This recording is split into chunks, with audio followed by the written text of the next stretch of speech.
Greetings to all of our change there. We are so happy to be having another week of some very wonderful interviews. And I'm so fortunate today to have with us a gentleman named Nick Loise. And welcome, Nick. Tell people a little bit about your background, what you do, and what makes you so amazing. Well, Dan, and thank you for having me on this. And what a wonderful group you've put together. What a wonderful collaborative community that you have of people that are trying to make a difference in this world. So I love what you're doing and all that you're doing. And it takes a village for some, Yes. and you definitely have a village. So thank you for that. My as you said, my name is Nicholas Luisi. I'm the founder of Sales Performance Team, which was a company that we created after being a large marketing and education company that focuses on small to mid-sized businesses. So we deal with a lot of pre-revenue entrepreneurs or solopreneurs or companies, and we help them on the sales side of the business. And that's a very broad brush, right? So I'll Mhm. fine tune it a little bit. We help you recruit a salesperson if you don't want to sell. We help founders learn how to sell better because sometimes founders can't sell. Maybe they're more operational, or maybe they're more engineering based, or they're more mission based, right? So we teach them how to sell in a really supportive and collaborative environment, as well as we build out sales processes and sales systems for those people that have larger sales teams. So I'm in all different types of businesses all day long. We have teams in the Philippines and in Latin America that do some of the back end work as well as the phone work for our clients.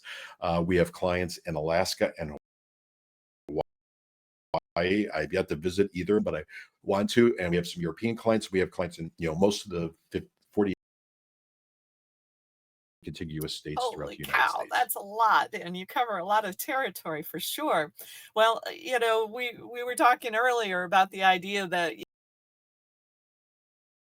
sales is kind of dirty word Yeah. for a lot of heart-centered Yep. entrepreneurs, and I'm with you. It shouldn't Right. be. It doesn't need to be. So please tell our audience a little bit about your approach and why it is really something that makes sense for folks who are out here to make an impact in the world.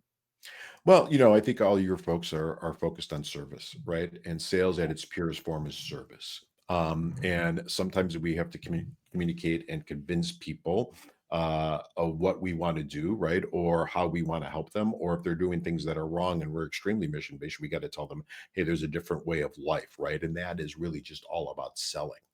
I think sales is tough for people when there's that antagonistic moment that you have to ask somebody for money, right? So I think that's where it breaks down. But really, it's all about value, right? So how do what we do and how do we communicate that value to the marketplace? I also think sales has got a dirty word, and we were talking a little bit about in the pre-show, or in the green room, if you will, about how there's so much of the bro sales culture, or the beat them down to submission in sales, and I don't believe any of that stuff, right? So our philosophy in its purest form is sales is service, right? If I have a product or service, and after you and I have had a really good conversation, and if it makes sense for us to move forward, it's now my duty, i.e., as the founder or the salesperson or the business owner or the leader of the organization, to ask you to move forward with us, however moving forward is, right? And so that's my belief and that's my philosophy. We also joked about an acronym that's been around in sales for too long, which is ABC. And many of your listeners are going to cringe when they hear it, right? Always be closing. Our Mhm. philosophy is completely different, which is always be curious, right? I'm curious as to what's going on in other people's lives. I want to ask really good questions to see if what we do fits in. And if not, if I have some alternatives for them, i.e., other places where I think they might get served better, I want to be able to tell them that. We're all human, and we've been in the marketplace since day one, right? We were all born, right? And maybe our marketplace was in the beginning stages trading goods and services that happened with some level of sales. And then we got into broader where we had goods and services and money, or different types of ways to trade. And so we've been trading since we were humans. And so this is just a natural byproduct of that. And if it's done in a way that's a little bit more elegant, as we teach and we train, and done in a way that you're really coming at it from a how can I serve this person, and really what's going on in their lives, and how can I with my product or services or mission or whatever it is make a difference, and can I think that I can, then it's just a natural, natural byproduct of the conversation. Nick, it just makes sense for us to continue to move forward. Here's what working together looks like, right? So it's very, very soft. Here's how we work together. Here's what working together looks like. And then we move from there. So that's our philosophy, and that's how we work, especially with the folks like in your community, which is mission based.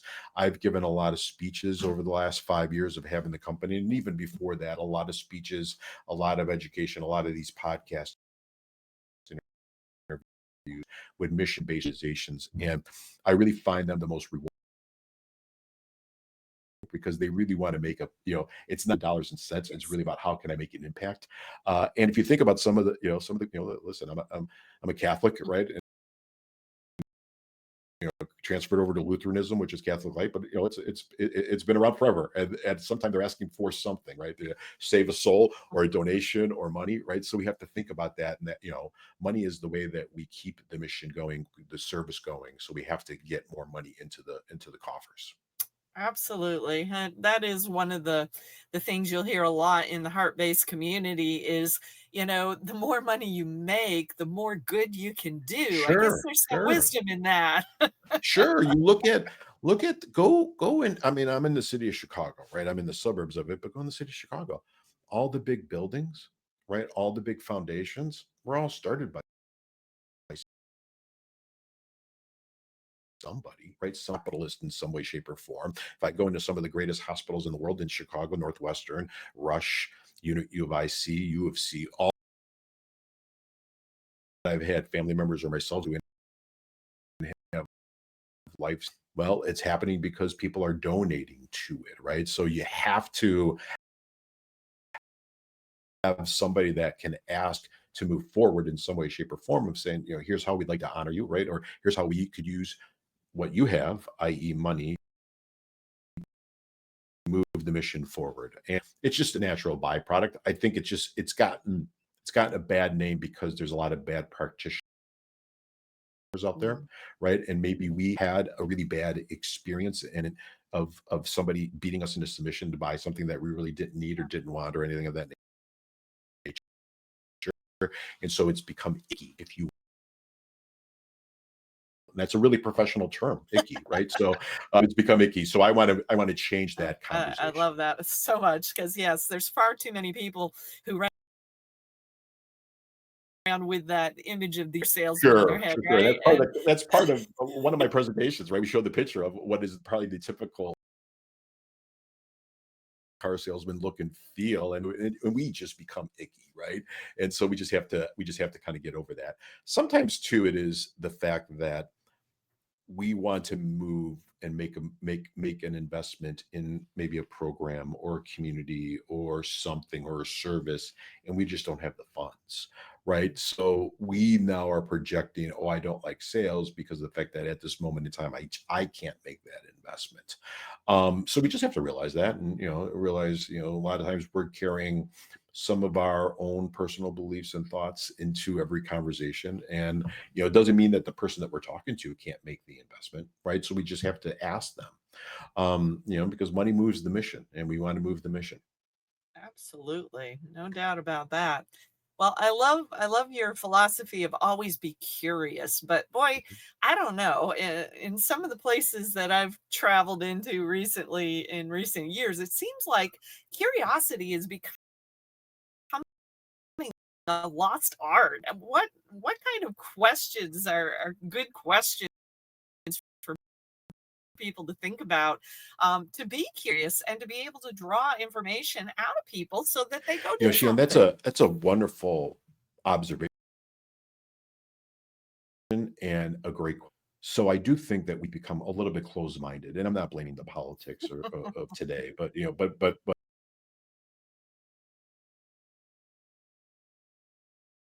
maybe tribal, right? And if you don't think the way I think, therefore I don't want to be around you. And we have to get away from that. And I think some of that is, we've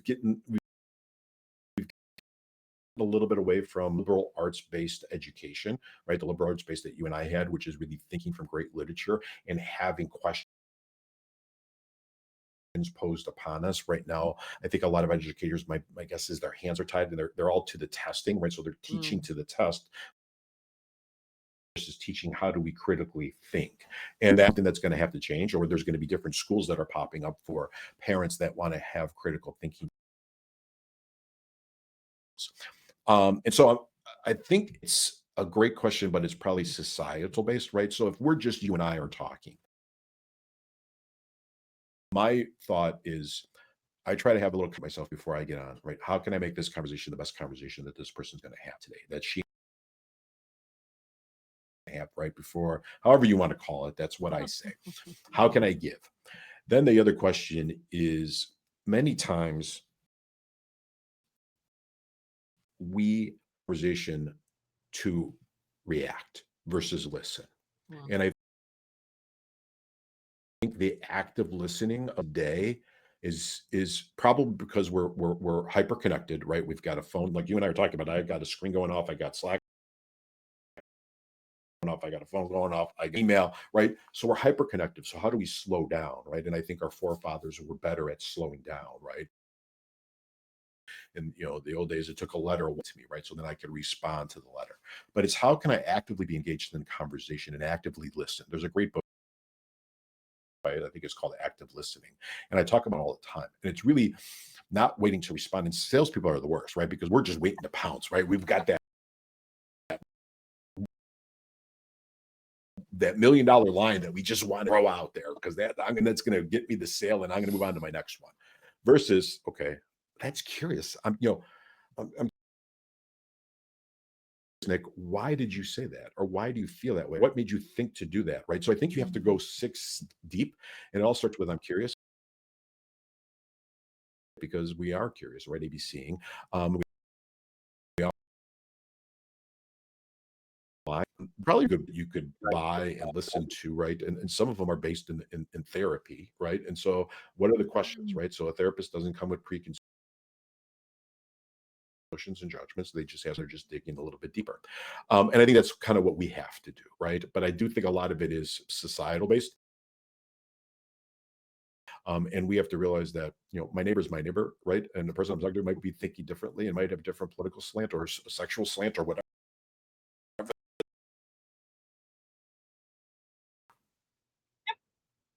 absolutely. Totally agree.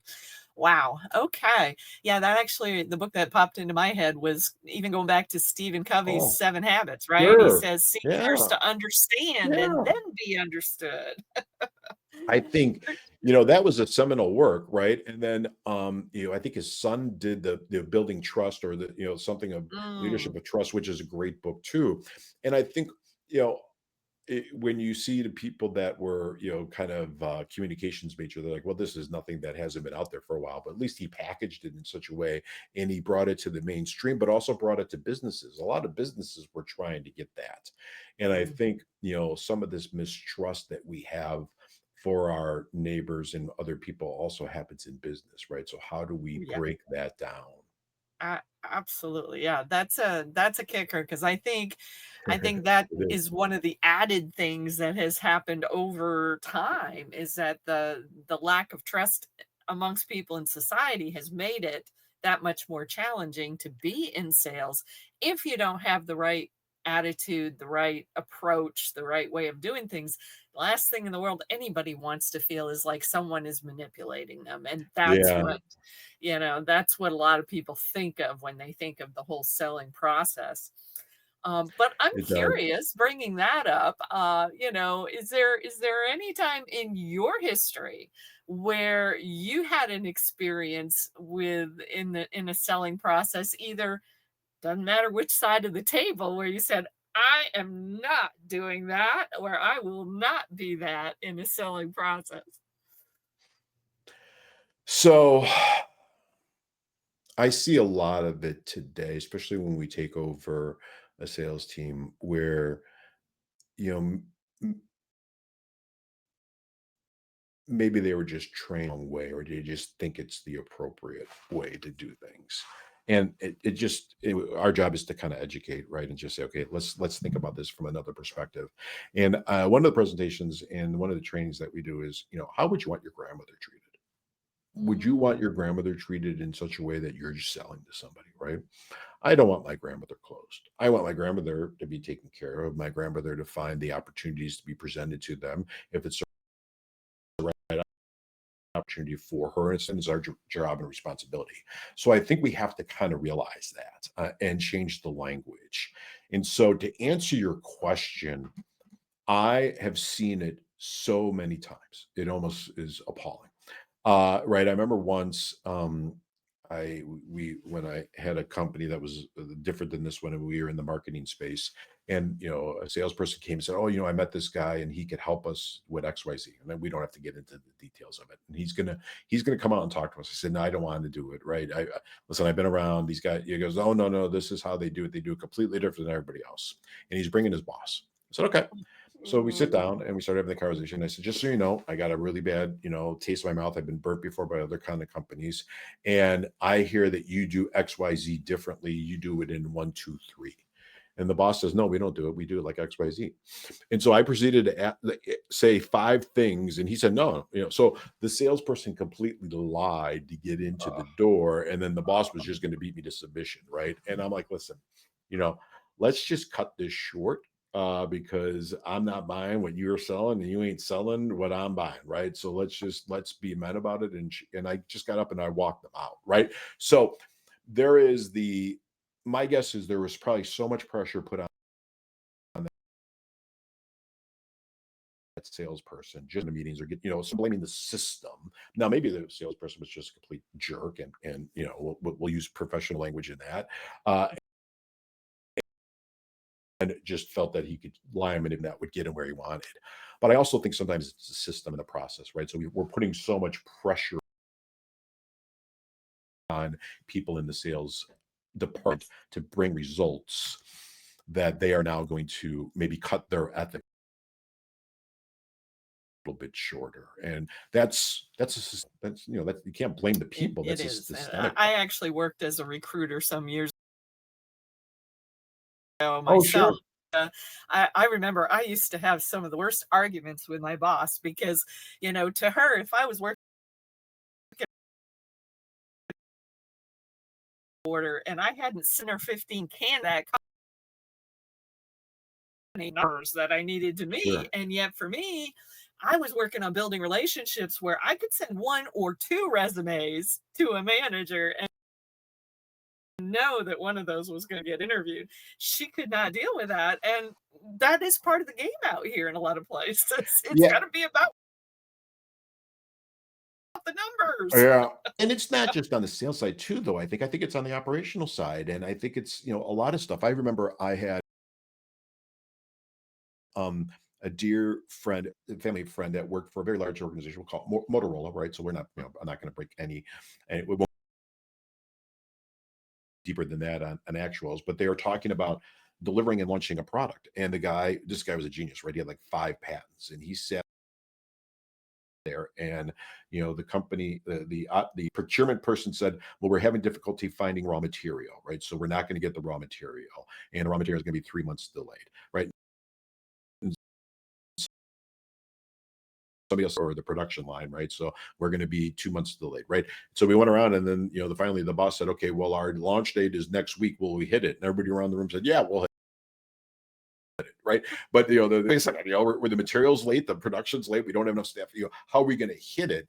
But I think that's a culture running to say, hey, wait, the king had got no clothes, and this isn't going to happen. And it goes back to how do we have open and honest conversations, not only on the sales side, but most importantly on the sales side, and how can we be truthful and say, here's what we do, here's our products and services that we deliver, warts and all, let me tell you about them, and let me see, if this makes sense. Is this something that you'd like to move forward with? And that's just having a really good conversation with somebody. Awesome. Awesome. Well, you were kind enough to share with me both kind of your big long-term visions for the business, but also you kind of have some social impact stuff that you've got cooking in your Yeah, mind too. yeah. Willing to share any about both? Of course. Yeah, so I love sharing this, right? This is a passion project of mine that I'm trying to get off the ground, and, there's no try, right? I will. And it's really to help those less fortunate, whether it's by economic circumstances or the environments they grew up in or that type of thing, learn this wonderful skill that I think will free many people, which is sales, right? And so the concept is from somebody else, and I forget the name of the gentleman that I heard this from about 5 years ago, and he's like, "Don't pick up a knife, don't pick up a gun, don't pick up a crack pipe, pick up a phone." And we want to teach people how to use this skill, because I do believe it's a skill that you have to learn and you have to create, that can help them provide for their families, and their children and their children's children, multi-generational, right? So, I Yes. think the beginning of learning entrepreneurship is the beginning of learning how to sell, and selling in such a way, right? And we got to teach them a lot of things, right? So we have to teach them addiction. We have to teach them, there's a lot of things that we have to do when we're building out this curriculum, so that they have a skill set that is marketable, to the environment. And I do think that, yes, it's great if everybody has a college degree, but I don't think it's for everybody, right? So we want to provide a skill set, that will be for people that maybe aren't hand with their hands and can't go into the trades, but want to have something more in life. And that's our Mm, goal. Well, and I can personally vouch for how important that vision is that you're holding on to because I've actually taught in prisons. Oh, I wow. had guys who broke and cried, wanting to know why I wasn't in their high school teaching them some basic entrepreneurial kinds Sure. of things. And they tell me, they like, well, if you had been in my high school teaching me what you're telling me now, I probably wouldn't be sitting here. So do know that in some of these low income communities, we have some of the most brilliant business minds, Oh, but sure. because our schools are not teaching them how to be legal entrepreneurs, they're going out and becoming illegal Yeah, entrepreneurs. they're finding a way, right? Because they have to provide, and I agree with that, and I think it's a shame, right? And I think it's a shame that we don't celebrate it. I just had lunch the other day with somebody, and he was talking about he's on a board of a church, but the church, his mission is it teaches entrepreneurship, right? So I think 15 Wow. different cities, teaching inner city youth and adults, right? Because I don't think it should just stop at the youth. I think it should be with the adults. That and the funding's getting cut, unfortunately, because of the economic situation that we're in the middle of, and the societal situation they're in the middle of. So they're now having to go out and fundraise, right? And go out and do that more. The good news is that their mission and their conversations and their asking for money is being well received. And there's a lot of entrepreneurs that, want to help, right? Want to pay it forward. And we talked a little bit about that. I think, capitalism is great. But I think capitalism mission is even better, right? So how do you Yes. use the proceeds from your capitalism pursuits to help fund something that you are organically as well as spiritually and mentally connected with? And for entrepreneurs, that makes sense to teach entrepreneurship, right? Oh, Um, absolutely. Yeah. And in fact, one of the things that we've gone into churches and said, and a lot of times we'll get pastors that just kind of look at us and go, because we tell them, we say, look, if you truly believe that we were made in the image of a yeah, creator I love and that. we were designed to create, Yeah, entrepreneurship is the I love creation that. process, I'm going to folks. put that on a t-shirt. That's a bumper sticker. That's a t-shirt. That's a that's I, worth waking I up this have not morning. done that, but I Yeah, should. that's worth waking up. I love that. Yeah. So yes, we need to help more people wake up to that idea and that belief because that is the thing. I mean, there has been research that says the human brain is happiest when it's in a creation Yeah. process. That to me in itself says, given the amount of depression and suicide and everything we've got going on the planet, we need to encourage more people to be I do creative. think so too, and I think you have to also realize that though there's times where it's just not enjoyable, the pursuit is sometimes more rewarding than the end, right? And yeah, there's times where I'm just tired, right? And let me be honest, right? Because I like to be honest. As an entrepreneur, there's days you're like, really, I got to do this again, right? And so that, but that's part of it, right? That's just part of the process, and I think you have to realize that. And we sow what we reap, right? And so we just have to, and there's my favorite is the talents, right? So we have Yes. the one buried it, whatever, that, well, that's, we have to be creative, right? And I think you could change talents for your creativity and your ideas, and so many of us have such great ideas, right? And just I think about, how certain certain sexes, right? We stymied for so many years, and and certain immigrant populations were starting to stymie, and we stymied. And think about all the diseases that we have to cure, right? All the problems that we have to cure. Let's get everybody thinking about it, and saying, how do we solve for X, right? I'm Yes. all for, let's figure out how to solve for cancer, right? I'm all for it. Let's learn how to solve the problem that we talked about, which is young children and suicide, right? I'm all for teaching critical thinking skills and creativity, right? And I have a lot of books behind me, and I got one shelf down here, which is all about creativity and thinking. And I just don't think we do enough of it, right? And Mhm. I'm all for that. I was watching something the other day, and it was about fashion, right? And it was about Ralph Lauren as somebody that just goes out and finds things that he feels will spark the creativeness of the folks, right? So images or old things. He's going to flea markets and all this other stuff. Pardon me, I thought I turned that off. But it's all about the creativity, right? And we are I agree with you. We are meant to create. Um so let's I love that. Good Yeah. deal. Good deal. Well, it has been a joy to have you with me here today, Nick. Have you got any final words of wisdom you'd like to leave folks Let's with? leave how we start. I think your audience is doing phenomenal work, right? And their mission is propelling them forward. And part of their mission is that they have to be out there yelling it from the rooftops, having one-to-one conversations with people, and just having really good conversations of bringing people to their mission and helping them support their mission and moving it forward. And realizing that sales is just all about being curious and asking people if it makes sense for them to move forward with you and take that journey with you. And so do it in a heartfelt way, and do it in a non-cringy way, but realize it's part of the process. Absolutely. I love it. Well, thank you so much. And thank you to all of our change makers for checking in on our interviews. And, if you think that there's something of value that Nick can do for you, maybe there's some collaboration opportunity. We're big on collaborating in this group. And, and if you like his mission there too, let him know because we all got to stop living in silos. We've got to figure out where do we come together? How do we create? I like to talk about the super puzzle. We all have a piece of a super puzzle that if we were building that piece and then clicking it together with other people, we would have ultimate health, wealth, and peace on earth. Let's see if we can get there. Thanks for being here, folks. We'll see you in the next. Take care.